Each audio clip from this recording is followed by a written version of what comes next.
Hola, estimado profesor, espero que se encuentre muy bien.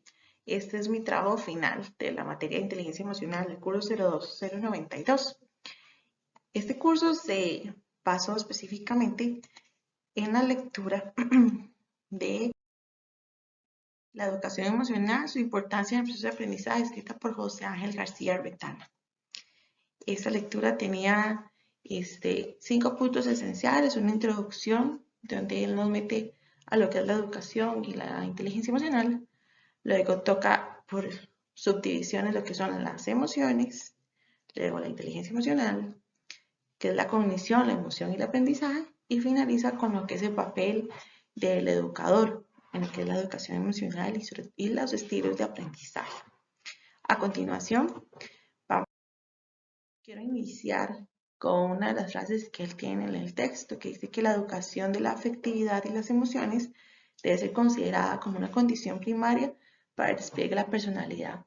Quiero empezar con esto porque es algo que toca mucho en la introducción, ¿verdad? Que se refiere a que la educación siempre se ha enfocado mucho en lo que es la parte racional, dejando de un lado lo que es la parte afectiva y las emociones. Y en un mundo donde cada vez que la tecnología surge más, en un mundo donde cada vez las relaciones familiares son reducidas, ya sea por desintegración familiar, por ocupaciones familiares o por el hecho de que lastimosamente están tan absorbidos por los trabajos, los estudios y las tecnologías. Es muy importante crear la educación afectiva en las aulas y las emociones, porque muchos de ellos llegan a nuestras aulas sin saber qué es lo que sienten, sin poder ponerle un nombre a lo que sienten. Y para mí es súper esencial eso que él da, porque es una condición primaria, ¿verdad? Muchas veces creemos que un estudiante no es bueno en algo, pero tal vez no es que no es bueno aprendiendo matemáticas o español, sino es que sus emociones, su parte está tan cansada, tan triste, tan enojada, que no le permite poder ingresar al proceso cognitivo. Y creo que ese es el enfoque que él tiene. Él nos apunta que tenemos dos actores en el proceso de aprendizaje, que son los educandos y los educadores, y que ambos influyen en el proceso de aprendizaje, pero que los educadores influimos con nuestras emociones sobre los educandos, y eso es algo súper importante. Si un educador llega con energía y dice, vamos chicos, si se puede, y les enseña una materia, aunque tal vez para ellos en otro momento haya sido desastrosa, el hecho de que el educador tenga esa buena actitud puede hacer que ellos cambien la actitud. O también que el educador al ver al chico que está triste, que está cansado, que está molesto, y puede hacer una pausa y decir, ok, amor, vamos a salir del aula, vamos a hablar, o pongo a los chicos a trabajar y los llamo, ¿qué pasa?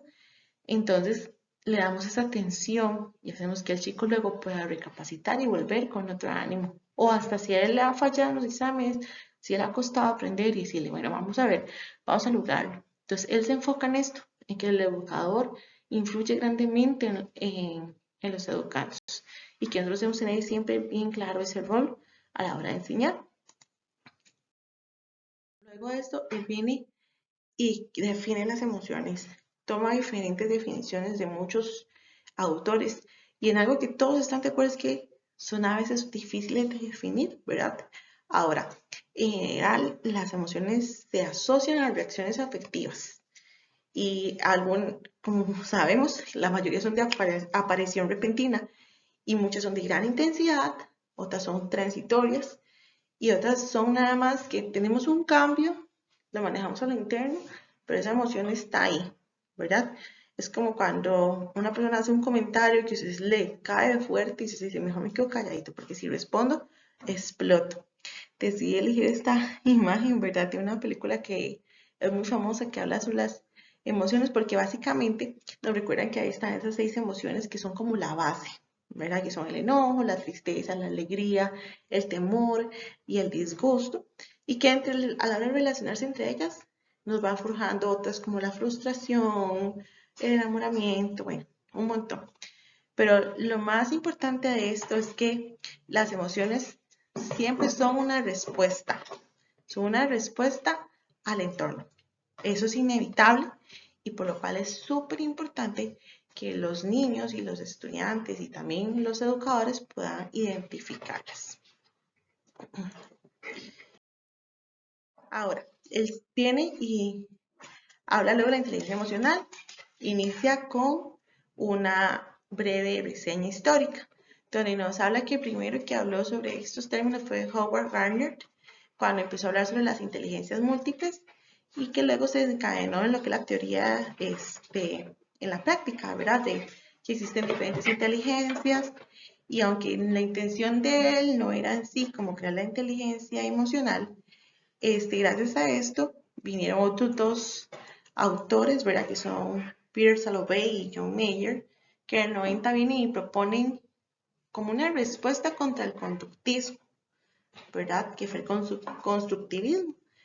Y de ahí Daniel Goleman, que es el que creó en sí el término inteligencia emocional, que es el que tenemos ahí en la fotografía, viene y nos da en el clavo y lo introduce a la educación. Él es el que viene y viene a cambiar un poquito este paradigma que ya existía, que disasociaba lo que eran las emociones de lo que es la parte racional. Y esto es algo muy importante para lo que es la inteligencia emocional, ¿verdad? Porque cuando Peter Salovey y John Mayer plantean que es la inteligencia emocional, ellos solamente lo consideran como una capacidad, algo que una persona tiene.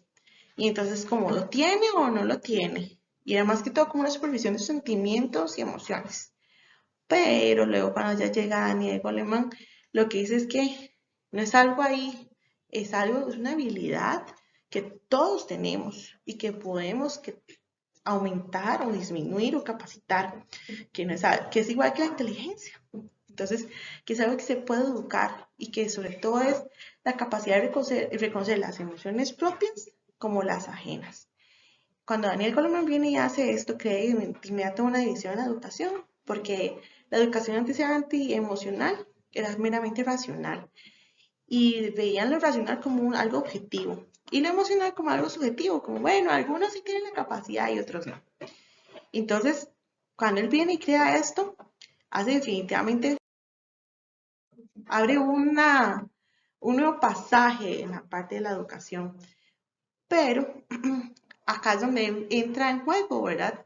Cuando ven que la inteligencia emocional sí juega un papel importante en la cognición.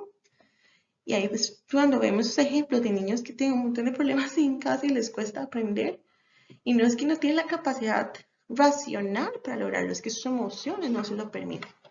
Entonces, acá Mayer sobre todo apunta que la educación no puede reducirse únicamente a lo académico. O sea, el procesamiento de información, a sumas, a restas, a saber leer o al desarrollo cognitivo estrictamente, sino que evidentemente que la educación, al ser un proceso social, tiene que abarcar las interacciones sociales, por ende las emociones. Y que si no abarca esto, está desabarcando lo que en sí es la existencia humana, porque tenemos que recordar que la educación es un proceso social, no es un proceso aislado. Por ende, las emociones juegan un papel y recordemos que la inteligencia emocional abarca lo que es la intrapersonal y la interpersonal. Por ende, tiene que ver no solamente con las emociones propias, sino con las de los demás. Además, otra parte importante acá es, sobre todo, cómo el docente educa a los estudiantes en ese reconocimiento. Ya como vimos, todos tenemos las emociones, todos tienen la capacidad de poder administrar sus emociones, pero no todos hemos sido enseñados a administrarlas, a supervisarlas, a reconocer. Entonces, el rol del docente es fundamental porque tiene que empezar por identificar y comprender sus propias emociones para poder enseñar a los estudiantes.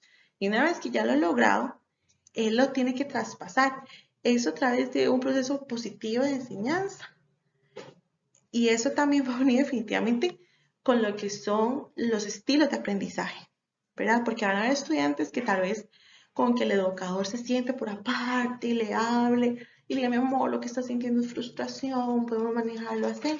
Ese chico lo va a lograr. Pero vamos a tener otros estudiantes que no, que van a necesitar otro proceso. Entonces es muy importante que el rol del educador esté claro que no solamente primero esté capacitado para administrar sus propias emociones, que sepa también reconocer la de sus estudiantes, pero sobre todo que sepa reconocer el estilo de aprendizaje que tienen sus estudiantes para poder aprender a administrar sus emociones. En realidad el texto es muy rico, pero entre las principales conclusiones a las cuales podemos llegar es, número uno, en el sistema educativo debemos cambiarlo. No debemos solamente enfocarnos en un estilo académico, sino un estilo donde ambas puedan converger. Segundo, el rol del docente es fundamental. Primero debe conocerlas para poder enseñarlas y segundo tiene que enseñar a sus estudiantes para que estos obviamente impacten de manera positiva a la sociedad.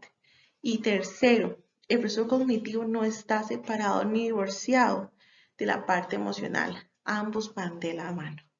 Quiero agradecerles su tiempo. Muchas gracias.